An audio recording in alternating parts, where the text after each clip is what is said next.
Microsoft और Apple ये दोनों ही कंपनियां बड़ी टेक जाइंट्स है। पर क्या हो जब मैं आपसे कहूँ कि बिल गेट्स और स्टीव जॉब्स जिन्होंने जो अपना आइडिया बनाया था दरअसल वो उनका नहीं, वो किसी और का था। और वहीं से उन्होंने अपनी कंपनी को और आगे बढ़ाया। ये बात है साल 1960 की, जब जेरोक्स ने अपनी प्रिंटिंग मशीन निकाली थी। वही प्रिंटिंग मशीन जिसे हम रोज़ाना यूज़ करते थे। अब इस जेरोक्स कंपनी का तो पेटेंट हो गया था प्रिंटिंग मशीन का अगले 10 सालों तक, कि कोई कॉपी इसको नहीं कर सकता। लेकिन अगले 10 सालों बाद जापान की बड़ी कंपनियां ने अपनी प्रिंटिंग मशीन निकाली और धीरे धीरे करते करते जेरोक्स कंपनी का नाम और निशान मिट रहा था।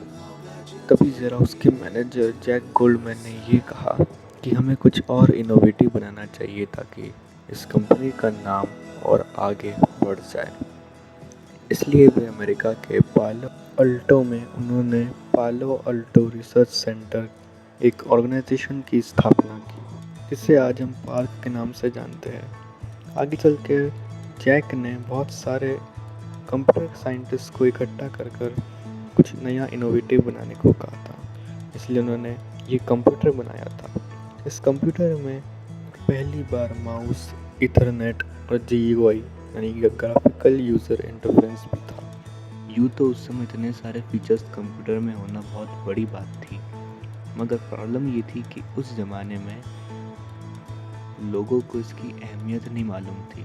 इसलिए जैक ने इस आविष्कार को नॉट इंटरेस्टेड करके चलकर वही साइंटिस्ट ने इसमें कंप्यूटर में कीबोर्ड, इसके अलावा इसमें वर्ड प्रोसेसिंग, ईमेल और इवेंट रिमाइंडर जैसे कई जेरोक्स के मैनेजमेंट को ये कुछ खास लग नहीं रहा था, क्योंकि लोगों को ये कॉम्प्लेक्स लगता था। साथ ही साथ ये ओवर प्राइस था, लगभग $40,000 के आसपास था ये।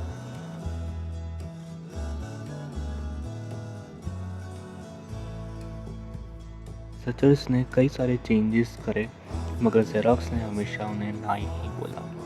इसके साथ ही वहाँ के रिसर्चर्स ने पालो अल्टो को छोड़कर कुछ नए स्टार्टअप्स करे, कुछ ने ईयर 1989 जब स्टीव जॉब्स अपने मैकिंटॉश प्रोजेक्ट में काम कर रहे थे, तब उन्हें बात का पता चला कि पालो अल्टो में एक कंप्यूटर बना है जहाँ पे कई सारे फीचर्स हैं। वहाँ जाते ही उन्होंने देखा कि उसमें object oriented programming, computer networking system, graphical user interface जैसे कई सारे फीचर्स हैं। पर सबसे ज़्यादा उन्हें पसंद आया graphical user interface.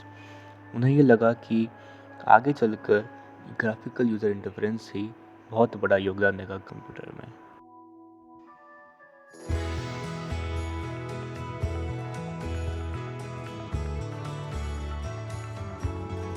Steve jobs ने जेरोक्स कंपनी के साथ सौदा किया कि अगर वे उन्हें GUI दे देंगे तो बदले में वे एप्पल कंपनी के 1 लाख शेयर वो उन्हें दे देंगे।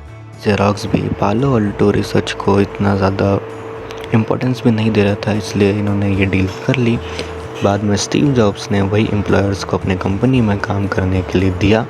वही अगर हम बिल गेट्स की बात करें तो बिल गेट्स दरअसल माइक्रोसॉफ्ट की तरफ से एप्पल के लिए थर्ड पार्टी सॉफ्टवेयर के लिए काम कर रहे थे। बिल गेट्स जानते थे कि पालो अल्टो के पास बहुत सारे ऐसे फीचर्स हैं जो माइक्रोसॉफ्ट को काम आएंगे, इसलिए उन्होंने पालो अल्टो के जितने भी एम्प्लॉयज़ थे उन सबको अपने माइक्रोसॉफ्ट में बुला लिया। जैसे ही स्टीव जॉब्स को इसकी भनक लगी, वे सीधा बिल गेट्स के पास गए और उन्होंने उनसे एक एग्रीमेंट करवाया।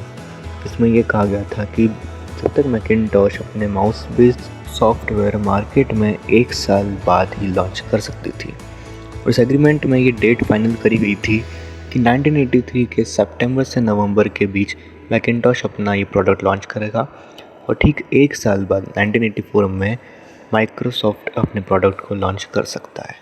टेक्निकल प्रॉब्लम्स के चलते एप्पल ने अपने प्रोडक्ट मैकिंटॉश को डिले कर दिया और 1984 में लॉन्च करना चाहा। लेकिन 1983 के नवंबर के महीने में ही बिल गेट्स ने अपने माइक्रोसॉफ्ट के प्रोडक्ट विंडोज़ को ही लॉन्च कर डाला और सभी को चौंका दिया। लेकिन एग्रीमेंट में ये लिखा नहीं था कि अगर एप्पल से कोई चीज़ डिले हो गई हो तो उसमें माइक्रोसॉफ्ट क्या कर सकता है। बस ये लिखा नहीं था और बिल गेट्स ने इसका फ़ायदा उठाते हुए अपने प्रोडक्ट को लॉन्च कर दिया। और जब स्टीव जॉब्स ने ये आरोप लगाया कि इन्होंने पालो अल्टो से चीज़ें चुराई है, तो इसके बाद बिल गेट्स ने एक बेहतरीन जवाब दिया था। आज हम जो टेक्नोलॉजी यूज़ कर रहे हैं उससे बड़ा योगदान ज़ेरॉक्स और पालो अल्टो रिसर्च सेंटर को ही जाता है। अंत में मैं आपसे ये कहना चाहता हूँ कि क्या बिल गेट्स और स्टीव जॉब्स ने जो किया, क्या वो सही था या गलत था? आप मुझे कमेंट सेक्शन में ज़रूर बताइएगा। Thanks for watching this video.